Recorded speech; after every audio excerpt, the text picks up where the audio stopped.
As a professional, we constantly spend our time repeating the same actions. When you started a new project, you were probably given a wiki that contains, at best, some of the tasks you need to perform. You likely copied this wiki into a file on your desktop, edited the instructions, and added the necessary links to navigate between your company's different applications. If that's the case, this app, I made it for you. Hey, I'm Anthony, a freelancer and the creator of Znote.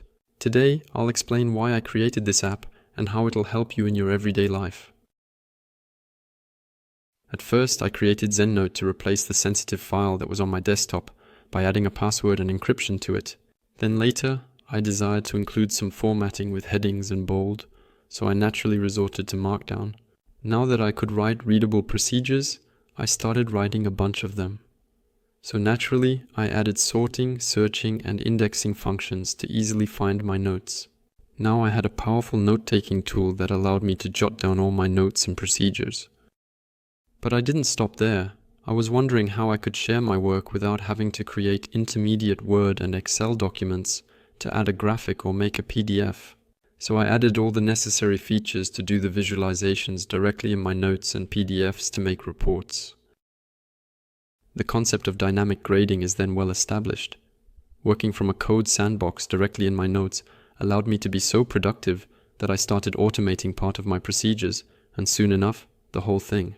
That's when I realized that I had truly created an amazing tool, because in the same location, I could write my notes, procedures, test, automate, visualize, and deploy them. Now you know the origin of this application and why it is going to help you save a ton of time as well. Currently, my suggestion is for you to install the app and witness firsthand how it operates and functions. Once the app is installed, you'll land on a welcome screen that explains how the app works. Let's start with the navigation. Just to the right, the out view that allows you to navigate between the different menus of the application.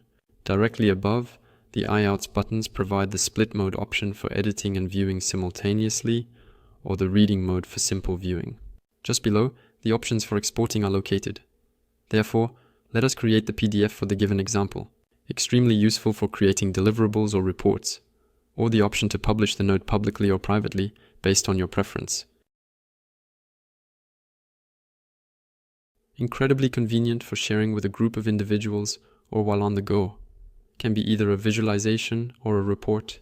Now let's talk about the navigation interface. On the left, you can create any folder, subfolder, and simply drag and drop your note. Additionally, you also have a list mode option that enables you to conveniently view the notes that have been recently modified in your application. Hence, my suggestion is for you to create a welcome note that we shall name Dashboard. This note should consist of a list of notes along with internal links, providing a convenient way to navigate within the content. So we are going to establish an initial connection to a first note as well as a second one. We are going to put the tab first, and before closing, add a pin to this note. And from now on, every time we open our application, the welcome note will be our dashboard, and we will be able to easily navigate between the different notes we have added. Now let's proceed to executing the code. Very quickly, all you need to do is import a block of code here in JavaScript and utilize a shortcut, and it will be immediately executable. Now for the options. At the bottom left, you'll find the various shortcuts of the application, the dark and light themes, and the settings. So we can show a Markdown toolbar, very useful if you are unfamiliar with the Markdown shortcuts. Performing exports. Large quantities of all your notes and preferences from your application can be extremely useful for creating comprehensive backups. AI options here for you. Located on the right-hand side, you will find the option to add a password to your note. And at the bottom, there are various development options with AI and the installation of different JNPM packages that you can choose from. The various JNPM packages that have been installed, and the specific location of your node on the system environment of your computer. And finally, here's the list of notes and automation deployed on the application. And that's it for the first little application tour. Now, I'll let you discover the list of templates. You'll see there are plenty available. If you need any other templates, don't hesitate to reach out to me, and I'll add the integrations that interest you.